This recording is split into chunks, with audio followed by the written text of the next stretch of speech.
What's up guys, and in today's tutorial I'm going to show you how to make security cameras in Fortnite Creative. If you guys do end up enjoying this tutorial, make sure to like and subscribe. But anyway, let's just get straight into the video. Alright guys, so first place down a pop-up dialog device and customize it and change the title to whatever you want. I just put cameras.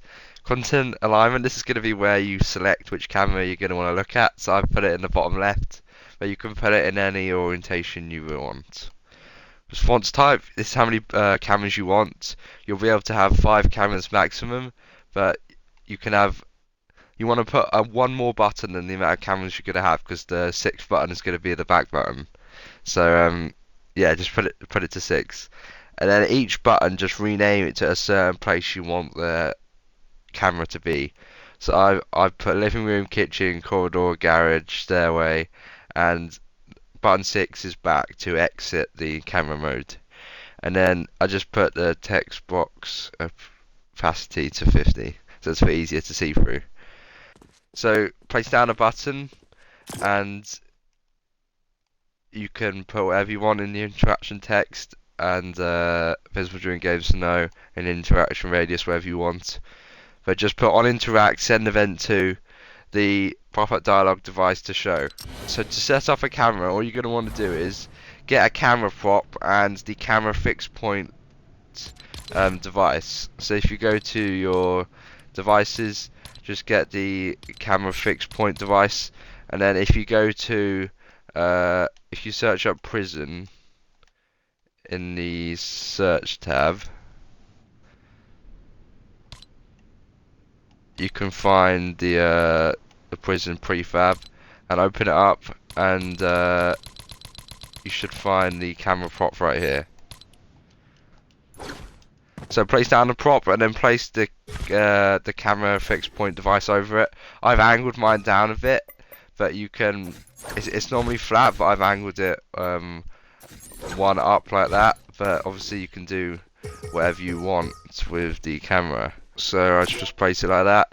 So for the settings, the only setting you're going to want to change is add to players on start to off, and then in the functions tab, put add to player when seen from the pop-up dialog device, the first button you responded with, or whatever button you want this camera to correspond with. So this is the living room area, so on my pop-up dialog device I've renamed button 1 to living room. So then this camera will get activated when they click on button 1, which is the living room.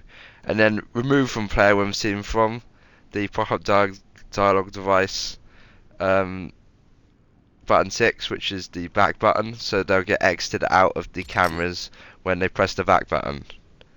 So then copy this for another camera, and then I've done one for the garage. Add to player when seen from button 4, and as you can see button 4 is the garage. And again, make sure you remove it on button 6 or wherever your back button is, because you don't want the players to get stuck in the camera mode. And you can just keep repeating that, as you can see the corridor one here. Pop-up dialog device on responding player on button 3. Remove from player when seen from button 6 again.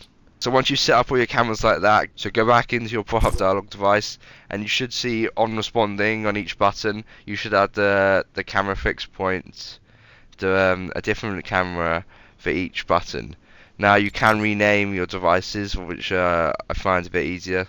So you could just rename it like this if you go up here and press LT or whatever button is on for you, and then you can rename it just like that. It's a bit easier because then I know what each camera does. So on every button you're going to want to have it pop-up dialog device cameras show. So this is the pop-up dialog device, so when they press any button it will re-enable the pop-up dialog device to show for the player, because otherwise it will remove itself when they press one of the buttons.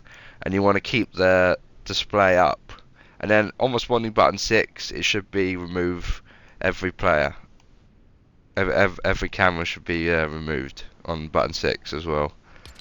Also guys, if you want to have that film like camera kind of vibe to it, you can place down a post-process device, and I've put the post-process effect to CCTV because it's a CCTV camera. Put enable during face and none, and put enable for instigator when seen from the button, and disable when seen from pop-up dialog device on responding button 6, which is the back button, so it will remove the film effect when they remove from the camera. If you want to make a remote so they can access the camera whenever they want, place down a signal remote manager, and you can put the cooldown to whatever you want, and the signal remote here to whichever one you want. I've just done legendary, and then in the events tab, put on primary activation, send event to the pop-up dialog device to show, and also the post-process device enable for instigator if you want to do that. You don't have to do this, but you can if you want. And you also got to put that for the button if you're doing it with the button. Put on interact send event to the post-process device enable for instigator. And there you go, guys. Now let's start the game and test it out. As you can see, if I walk up to the button here and press it, I can switch between any camera I want. And yeah, it's pretty cool. You can see anything you want from these cameras. It'd be a really cool way to spy on enemy players and just look around the map. As you can see, you can also do it with the remote anywhere you want on the map, and you can still access the cameras. If you guys did enjoy this tutorial, make sure to like, subscribe if you're new to the channel to see more Fortnite creative tutorials. But anyway, thanks for watching the video, guys. Peace.